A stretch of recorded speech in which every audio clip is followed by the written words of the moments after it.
Doctor Ambedkar साहब को इस्लाम पेश किया गया, उन्होंने कबूल नहीं किया। पूछा गया आप इस्लाम को अच्छा समझते हैं लेकिन कबूल क्यों नहीं करते?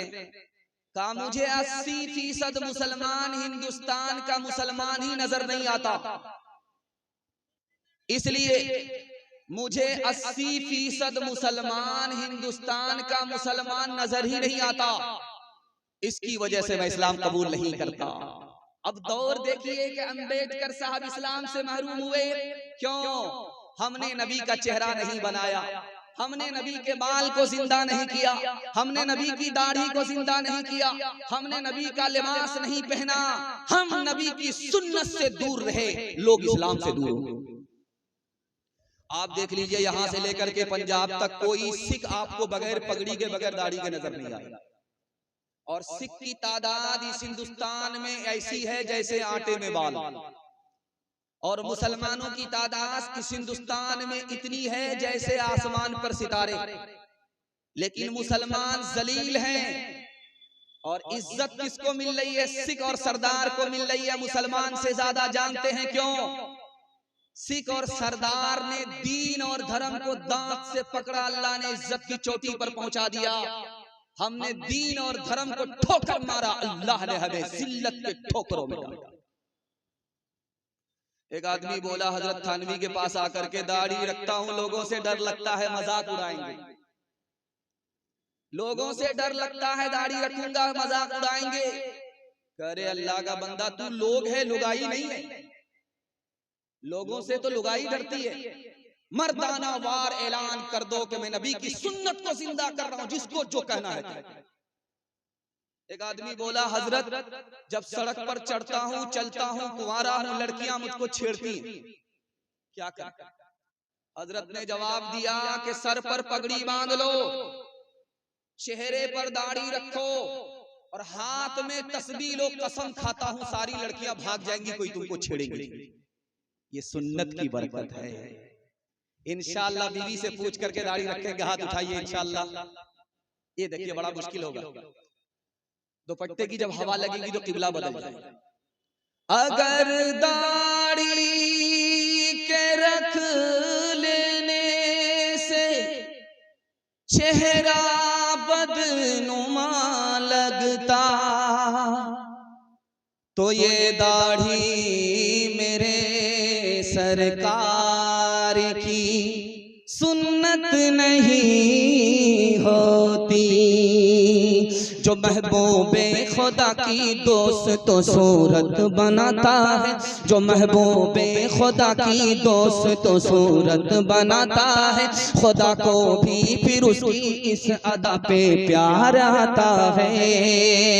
मेरे सरकार को होगी अज़ियत तर्क सुन्नत पर, भला आशिक कभी महबूब का दिल खुद दुखाता है।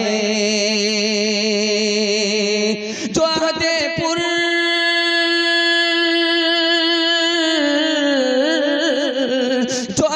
पुर फितन में जिंदा कर दे एक सुन्नत को, सवाब उस पर यकीनन 100 शहीदों का वो पाता है, सवाब उस पर यकीनन 100 शहीदों का वो पाता है। हाथ उठाइए, वादा कीजिए बिल्कुल सही जा रहा है, सीधे बुढ़ापे में दाढ़ी रखेंगे इंशाअल्लाह। ये देखिए अभी तक ये मुकम्मल बेदार नहीं है और हम इसके पीछे पड़े हुए। अगर ये बेदार हो गए तो पटना हमारे साथ जाएंगे, अगर बेदार नहीं होंगे तो हमारे साथ रांची जाएंगे। तीसरा पैगाम बड़ा खूबसूरत कुरान के हवाले से आ रहा है, बड़ी जल्दी में आ रहा है, अल्लाह आपको जज़ाए खैर दे। मेरी जबान की रफ्तार बता रही है कि आप मोहब्बत से सुन रहे हैं, बहुत देर से आप जलसा सुन रहे हैं, 45 मिनट दिमाग काम करता है, मेडिकल साइंस कहती है। लेकिन ये जलसे की बरकत है, मदरसे की करामत है, उलमा की अजमत है कि आप घंटों बैठे हुए हैं और आपका चेहरा चमक रहा है। दिल से दुआ करता हूं अल्लाह आपके मुकद्दर को चमका दे। तीसरा पैगाम जल्दी से आ रहा है, ध्यान से इसको सुनिएगा।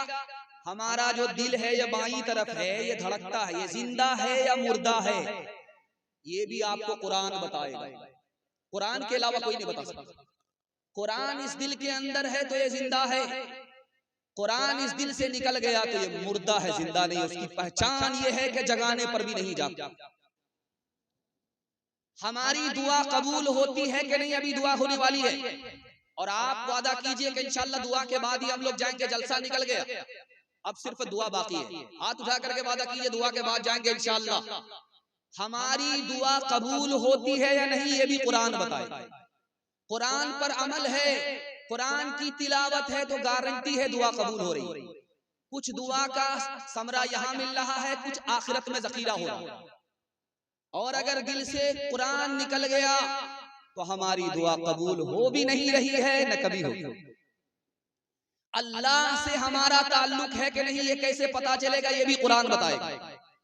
अगर कुरान से हमारा ताल्लुक है तो अल्लाह से ताल्लुक है, अगर कुरान से ताल्लुक नहीं तो अल्लाह से कोई ताल्लुक नहीं। ये कुरान अल्लाह की किताब है। साइंस बाद में आई, कुरान पहले। साइंस आज तक कुरान को गलत साबित नहीं कर सकी।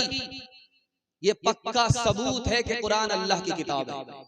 1861 ईस्वी में 3 लाख कुरान के नुस्खे इस हिंदुस्तान में जला दिए गए। कुरान कैसे बाकी रहा आपको सुनकर कह रहे होगी। मदरसे के छोटे छोटे बच्चों ने चोरी छुपे कुरान सीखा, दूसरे को सिखाया।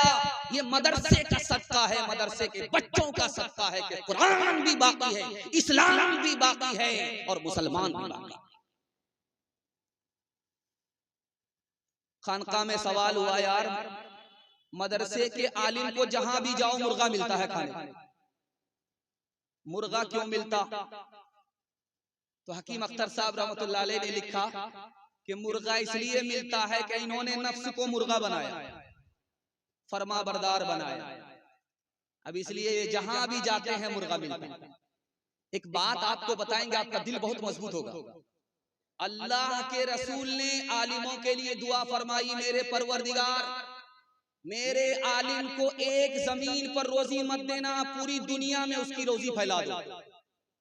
अल्लाह के रसूल ने दुआ फरमाई आलिमों के लिए कि आलिमों को रोजी एक जगह ना मिले, मेरे मालिक पूरी दुनिया में उसकी रोजी फैला दीजिए।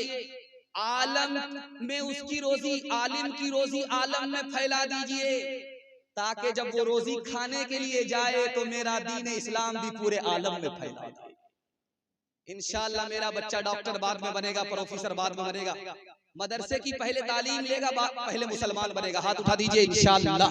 हर दम बरस रहे हैं अनवार मदरसों में, आकर तो कोई देखे एक बार मदरसों में। हर पल मोहब्बतों का इजहार मदरसों में, गुफ्तार मदरसों में, किरदार मदरसों में। दिन भर तिलावतें हैं, दिन भर तिलावतें हैं, शब पर इबादतें हैं। होता नहीं कोई दिन इतवार मदरसों में, होता नहीं कोई दिन इतवार मदरसों में। तजर्बे की बात आपकी खिदमत में रखने के लिए जा रहा हूं।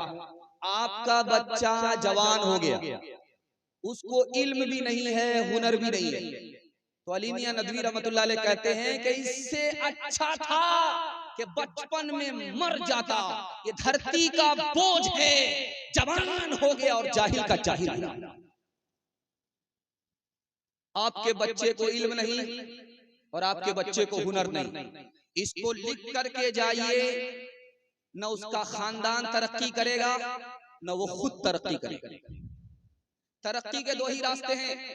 अगर आप चाहते हैं कि आपका बच्चा तरक्की करे, खानदान तरक्की करे, तो दो काम आपको करने पड़ेंगे। बच्चे को इल्म दिलाना होगा, बच्चे को हुनर दिलाना होगा। एक बच्चा इल्म हासिल करके कुर्सी पर बैठ गया, बादशाह को हैरत हुई, तुम्हारे बाप को देखना चाहता हूं। तब वो सामने जो खड़ा है, जूते को टांग करके लाठी पर जो खड़ा है, लुंगी बांध करके कंबल ओढ़ करके जो खड़ा है, वही मेरा बाप है। तो बादशाह ने कहा कि ये बंदर, ये उल्लू का पट्टा, बेवकूफ तुम्हारा बाप है? बेवकूफ मेरा बाप नहीं, मेरा दादा था जो मेरे बाप को पढ़ाया नहीं। मेरा बाप अगर बेवकूफ होता तो खुद जाहिल रह करके मुझे पढ़ा लिखा करके वजीर नहीं बनाता। एक तजर्बे की बात याद रखिए और दिल की डायरी पर इसको नोट कीजिए। कितना ही अच्छा आप खाना खिलाइए अपने बच्चे को, आपका बच्चा भूल जाएगा, याद नहीं रखेगा। कितना ही अच्छा कपड़ा पहना दीजिए अपने बच्चे को, आपका एहसान याद नहीं रखेगा, भूल जाएगा। कितना ही अच्छा मकान बना करके अपने बच्चे को दीजिए, भूल जाएगा, एहसान याद नहीं रखेगा। किताबों में तजर्बा लिखा है, नकल कर रहा हूँ, आप अपने बच्चे पर एक एहसान कर दीजिए, जिंदगी भर याद रखेगा। आप जाहिल रहे कोई फर्क नहीं पड़ता, सर पर कफन बांध लीजिए, औकात को दांव पे लगाइए, फाका करके अपने बच्चे को पढ़ा लिखा दीजिए, जिंदगी भर एहसान याद रखेगा।